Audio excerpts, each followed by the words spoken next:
Mais um sistema de aquecimento com ar central que eu acho interessante salientar.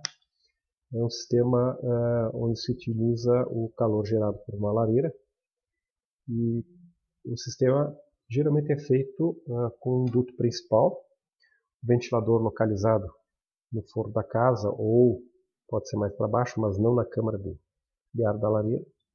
A lareira possui uma câmara de calor e dessa câmara de calor é puxado um duto central que insufla o ar para os ambientes. Esses ventiladores são ventiladores de alta temperatura e esse sistema, quando ligado, o ar sai para todos os ambientes. O que acontece, por exemplo, se eu tiver esses dois dormitórios da frente, uma fachada norte e insolação, eu vou ter esses dois pontos com uma temperatura mais alta.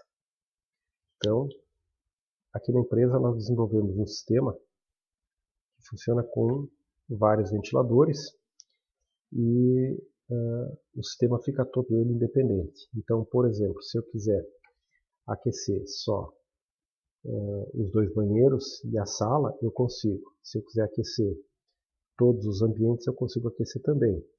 Consigo aquecer, por exemplo, se nesses dois quartos que estão com fachada norte tiver um aquecimento adicional, eu posso desligar esses dois equipamentos e o resto do meu sistema fica uniforme. Posso trabalhar também com termostatos, que daí mantém temperaturas uniformes em todos os ambientes.